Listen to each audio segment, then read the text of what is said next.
We are not in Kansas. We are in England. Elizabeth also learned that Woodward was fascinated by mythology, and those odd bricks were decorated with symbols from his favorite stories. And it turns out that safe housed some pretty important stuff. He used it to keep his rarest books, and he had some prized possessions, such as an inkwell used by Charles Dickens, some first edition prints, such as A Midsummer's Night Dream, and he had a lot of rare literature that people loved to come to see. Woodward's wife, Frederica, had her own special room on the second story. The fireplace with the Western theme was designed for her. I found out that this was Frederica Woodward's sitting room, and although she was born French, her lineage in America was part of those who developed the Chisholm Trail. And so this scene is of the Chisholm Trail going across America. Oh, wow. Elizabeth always knew there was something special about her home, and she's thrilled to have learned its rich history. This is very English castle-like, and that would make you the queen, would it not? It's good to be queen. Yeah. Queen Elizabeth Taylor. I love the sound of that. And now that she feels like the queen of her castle, Elizabeth can't help wondering if some of the furnishings she found inside could be worth a king's ransom. And she's about to find out.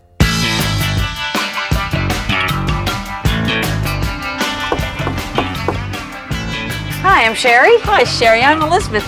Because we invited appraiser Sherry Elliott over to take a look, beginning with that oak dining set. This piece fits perfectly in this spot. Will the antique set serve up a high price tag? Will that fireplace be worth a queen's ransom?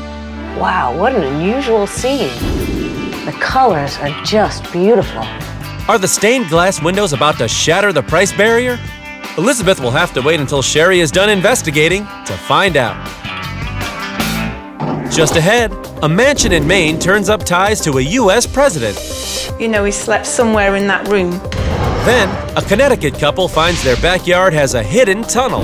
The more we uncovered, the more we found. Plus, will our Kansas homeowner get good news? Is her fireplace worth a fortune? Your fireplace surround is worth. The answer when we return.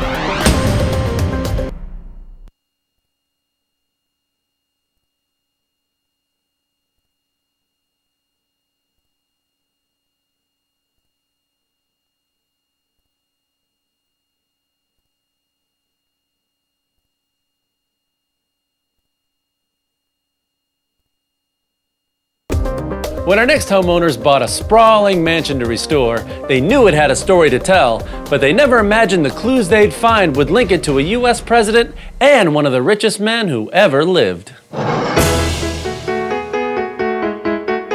Judith and Mark Stevens loved this 1860 colonial so much, they moved all the way from England to buy it and open a bed and breakfast.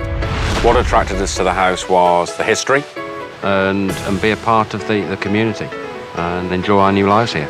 The 8,000 square foot home sits on 2.5 acres and came complete with a grass tennis court. The couple learned it was once home to a bigwig named Ralph Owen Brewster, a former governor of Maine and a U.S. senator, but it also needed a lot of work. The condition of the home when we found it wasn't brilliant. There was a lot of paint missing off the siding. The shutters, of which there's about 66, were damaged. It was a very, very big job that needed doing. And once they got busy, they realized their new home came with a mystery. They got their first clue when Mark was clearing out the attic. That's where he came across a set of blueprints dated April 1935. The names on the plans confirmed the home had been built by Brewster and his wife. Also listed another name, John Calvin Stevens, a well-known architect who designed grand colonial-style homes all along the Maine coast. Attention to detail, money was no object. And with the designer that designed the whole property, he wanted the best property maybe in the state, let alone the area. And there was more. In the attic closet, Mark found a jacket with an insignia from Demole, a Masonic youth organization. Inside, the jacket was labeled Brewster. The most interesting point was that it had his name in it, so we knew it belonged to him. Now we've got his jacket, we can see what stature he was, what size he was. They got an even better image when they came across his bust. From the photos that we've seen of Brewster, it's a real likeness.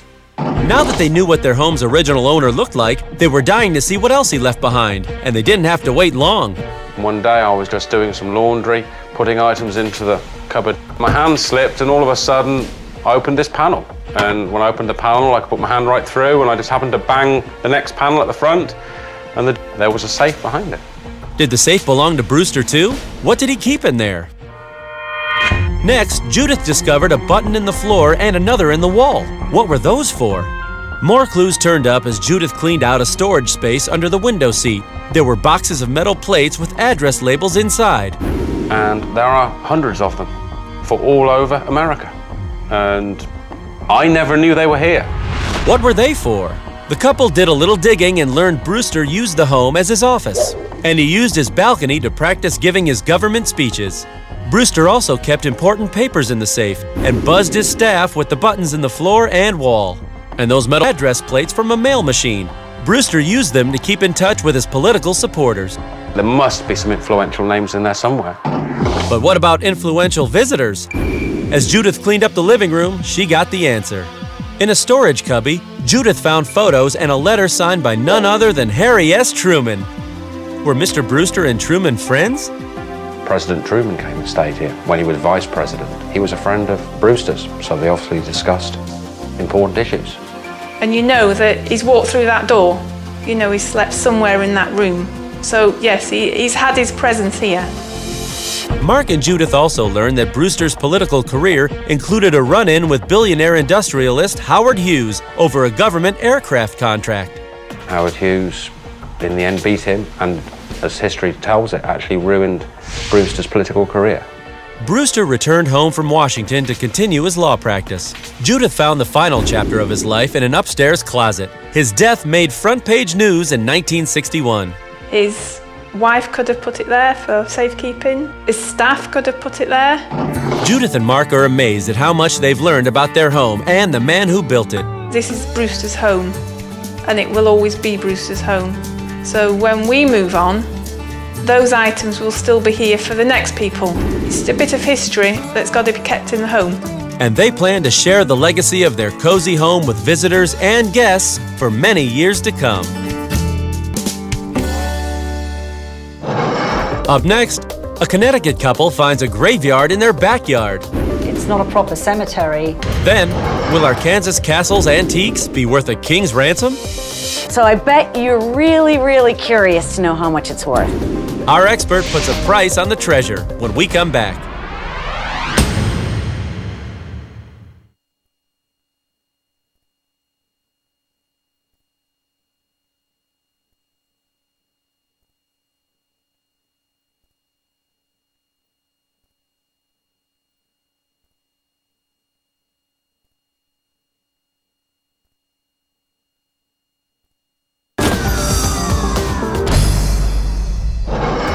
Imagine finding out your backyard is really a graveyard. Well, that's what happened to our next homeowners. And what they found next